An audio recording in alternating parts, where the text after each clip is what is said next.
Hello বন্ধুরা, আমি তো একটু চিকেন রান্না করব আর আমার তো খুব কম তেল মশলায় রান্না, বুঝতেই পারছেন। আমি জাস্ট এক দু ফোঁটা সর্ষের তেল আর একটু গাওয়া ঘি ফার্স্টে দিয়েছিলাম, তাতে একটু জিরে, শুকনো লঙ্কা, তেজপাতা ফোড়ন দিয়ে ফার্স্টে আদা রসুন থেঁতোটা দিয়ে দিয়েছি। তারপর পেঁয়াজগুলোকে আমি লবণ দিয়ে একটু লবণ দিলে হেজে যাবে যে কারণে। আর মিক্সিতে মশলাটাই দেখুন পিষে রেখেছি। সন্ধ্যাবেলা এখনও চা খাওয়া হয়নি, আর ছেলে আমার চিকেনটা এনেছে, চিকেনটা এখনও ধোয়াও হয়নি।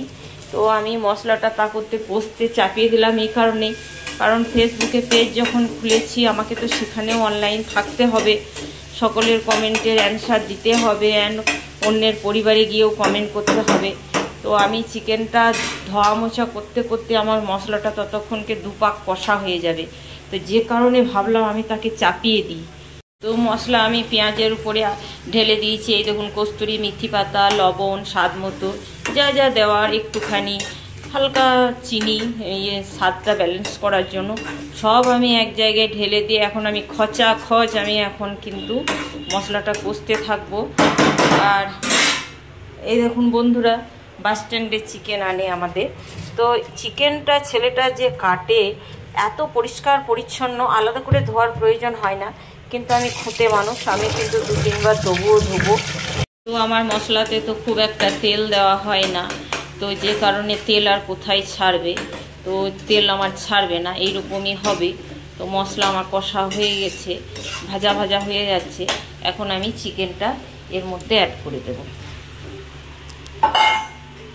এই দেখো বন্ধুরা, আমি কিন্তু চিকেন কষতে থাকছি, একটু তওয়াতে লেগে যাচ্ছিল, তেল কম তো আমি একটুখানি সামান্য ছিপছিপ করে জল দিলাম, একটু জল দিয়ে কষতে হয়।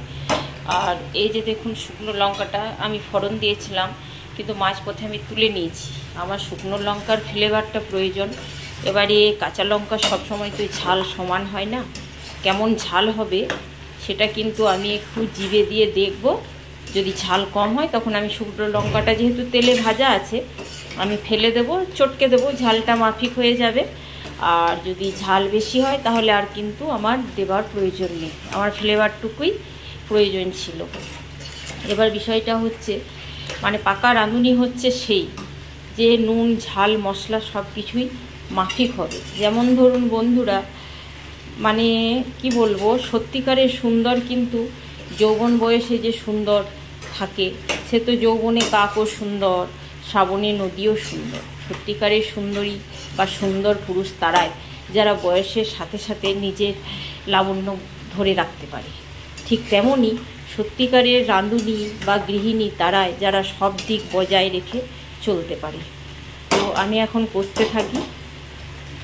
আমি শেষ মুহূর্তে ঢাকা দিয়ে দিলাম, একটু জিভে দিয়ে দেখলাম ঝালটা সঠিক হয়েছে, তো এই শুকনো লঙ্কাটা আমি জানলার ওই পাশে ফেলে দেব। সকালে শালিক পাখিগুলো আসে, ওরা খাবার খোঁজে, তো শালিক পাখি না শুকনো লঙ্কা খেতে খুব লাইক করে।